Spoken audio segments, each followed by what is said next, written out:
Shabbat Shalom, happy Sabbath, happy Saturday, happy day of rest. Hope you guys are enjoying this beautiful day. Well, I hope it's beautiful wherever you're at.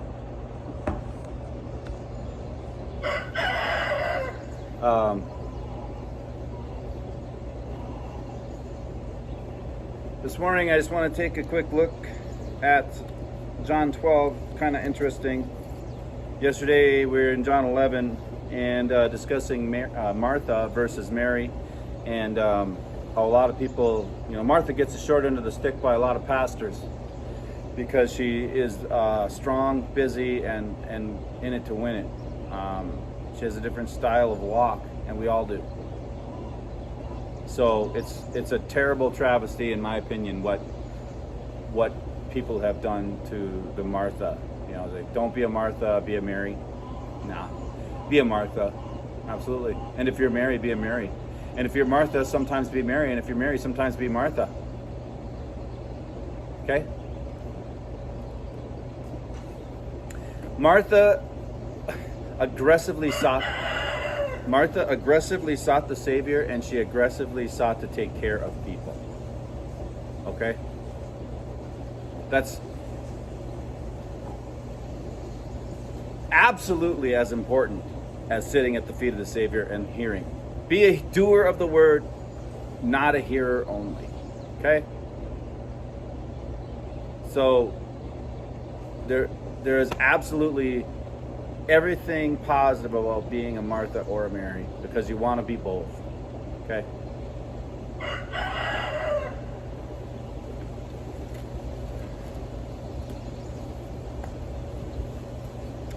Anyway, 6 days before Passover, Yeshua came to Bethany, where Lazarus was, whom Yeshua had raised from the dead, and they prepared a dinner for Yeshua. Martha was serving, and Lazarus was being the one reclining at the table with him. And Miriam took a pound of very expensive oil of pure nard and anointed Yeshua's feet, and she wiped his feet dry with her hair. Now the house was filled with the fragrance of the oil. But Judah from Kiryat, one of his disciples, the one who was about to betray him, said, "Why wasn't this oil sold for 300 denarii and the money given to the poor?" And now he said this not because he cared about the poor, but because he was a thief. Since he had the money box, he used to steal from what was put in it. And therefore Yeshua said, "Leave her alone. She set it aside for the day of my burial. You will always have the poor among you, but you will not always have me." Now a large crowd of Judeans knew that he was there and came, not only for Yeshua, but also to see Lazarus, whom he had raised from the dead. So the ruling Kohanim made plans to kill Lazarus also, because on account of him, many of the Jewish people were going and putting their trust in Yeshua. So John 12, 1 through 11, they're celebrating Lazarus being alive. They're celebrating, obviously, the miracle. They're celebrating the fact that the Son of God was in their presence, and they're enjoying some fellowship. So what you've got there is a house party. You've got Lazarus there, Yeshua's there, the disciples are there. So there's what, a dozen of them guys, at least. Sometimes, their family, which, there was a lot of people there. Miriam was there, and Martha, and the Judeans showed up because they wanted to see Lazarus, right? People had heard about it. Travels fast. News travels faster than bad gas, as a Letterkenny would say. But anyway, so you got a couple crimes going on there. You got the criminal Judah, who just wanted to get a hold of the cash, and so he was complaining about Miriam putting oil on Yeshua's feet in front of everybody. She was a very humble, very loving woman. And another thing, did she know what she was doing? Well, Jesus said, "Leave her alone. She set it aside for the day of my burial."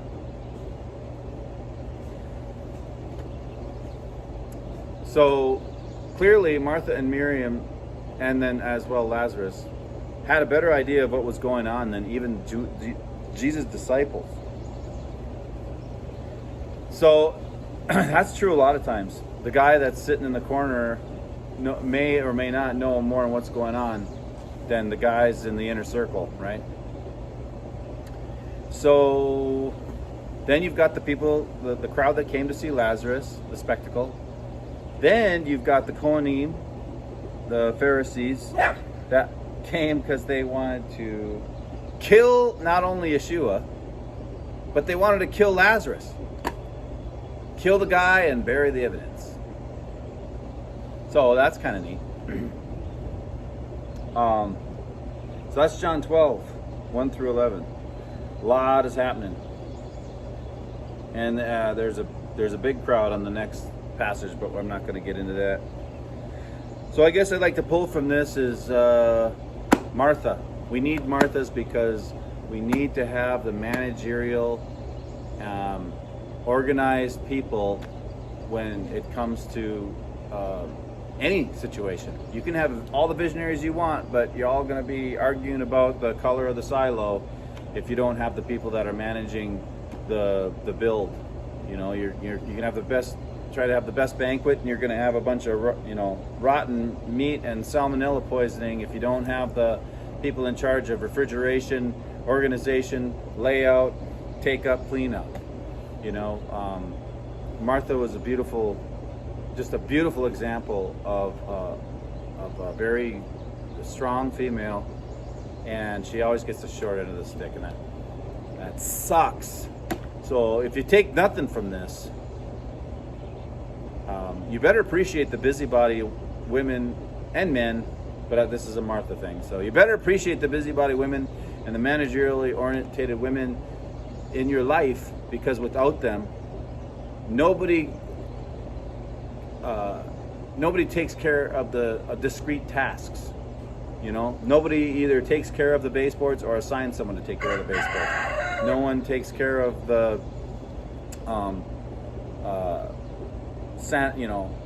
the sanitary aspect of food, or also some of the other details that are needed to accomplish any given thing, right? And Martha was gifted at all that stuff. And she also knew Yeshua, and she also was the first to get out there. So she could handle the household managerial situation as well as the scholarly,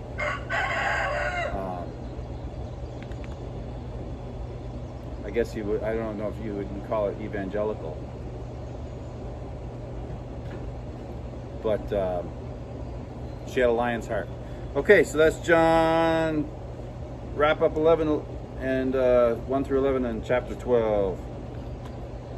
I'm continuing on my Psalm 19. We wrapped up verse 56, and that was, this is my own, that I keep your precepts. So now we got verses 57 through 64, which is a chet in the Hebrew alphabet. Adonai is my portion. I promise to guard your words. I have entreated your favor, which is the same word we get grace from.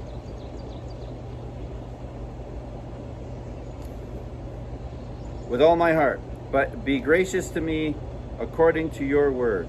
I have considered my ways and turned my feet back to your testimonies. I hasten and do not delay to obey your commands. The ropes of the wicked are coiled around me, but I did not forget your Torah. At midnight I rise to praise you because of your righteous rulings. I am a companion of all who fear you, of those who observe your precepts. The earth is full of your loving kindness. Adonai, teach me your decrees. So in summary, we've got your words, your favor, your word, your testimonies, your commands, your Torah, your righteous rulings, your precepts, your loving kindness, and your decrees. So in 8 verses, we've got 8 yours. Okay, well, you guys have a great Saturday. I am going to, I think I can chill pretty good, but I gotta clean out a stall. Gotta care for your animals. All right. Peace out.